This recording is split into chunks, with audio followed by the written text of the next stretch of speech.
We're here at the Earl talking to the great Butch McGill. Butch, before we even get this interview, I want to tell you about, man, I got butterflies talking to you, man. I have watched you race over here so many years, and you have won so many races. It's an honor to talk to you, and I think it's awesome that Kyle's letting you jump back in that car. When I heard you hung up your spurs, it was a sad, sad day, but I'm glad to see you back here tonight. You have raced against Earl. Oh, man, if anybody here tonight can tell me any good stories about Earl Hill, just give me one of the thousands I'm quite sure you can tell me. Well, Earl raced before I started, really, and he raced at Pennsburg, and we used to run a record at Pennsburg, and I got to know him then, and we raced together every place around here, every track it ran. Me and him ran together, and we got to be real close friends. And the night he passed away at Interstate, he was running a semi-late, the 87 semi-late. And I was driving, I think, the 18 of Bobby Scott, which is Robbie Scott's dad. And I won the feature that night, and we was leaving as a semi-late, was getting ready to go on the track, and I hollered at him, went by, and I said, hey, I'll holler at you tomorrow at Tyler County. He said, all righty, I'll see you tomorrow. And about 2 to 3 o'clock in the morning, Bobby called me at home and told me what happened, and I've never forgotten it. You know, Earl's one of them guys.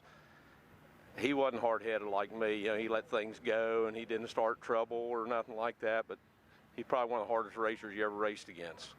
He was just an all-around good fella. And Bobby's just like him. Now Daniel's coming along. He's like that too. So they're a good family. Always have been, always will be.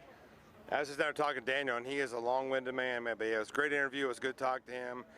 Is this race more about you winning, or more about you just being out there just for Earl? I mean, what do you feel when you're out there tonight?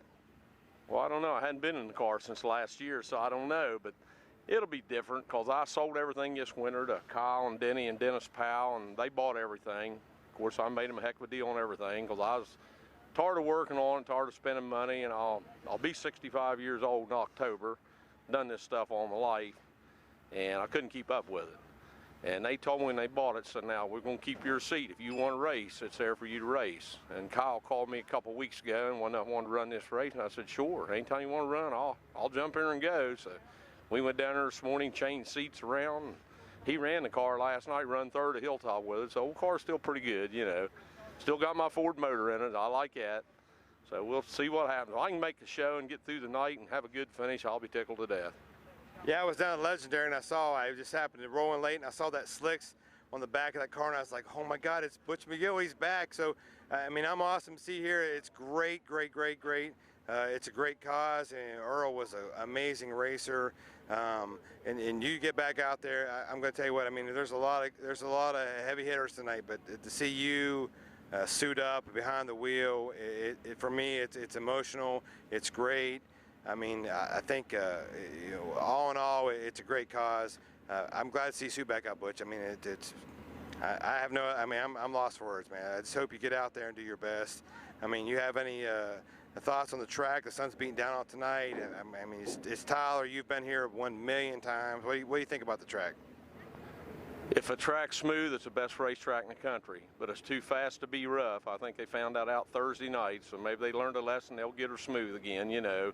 And I'm sure they'll work on it a good bit, trying to smooth it out. And, you know, like you said, all these guys here, I'm not sure who all's here, but I'd say I've raced with every one of them many times. I see Gary Dalton parked right over there. Me and him have been friends for years. So, and then Kyle, I've helped him since he first started off and on to get him where he's at. And, you know, all these guys are good to race with. You have trouble with them now and then. I've seen Paul over there, and I started helping Paul and his dad when they race. And Paul told me a while back, he said, I remember when we first started, we was struggling, and I don't remember this, but he said, you come over and helped us, and I'll never forget it. And he hadn't. Stevie Weigel's the same way. I've helped him out, and them guys don't forget, and I'm glad they're like that. I'm glad they think that much of me. Awesome.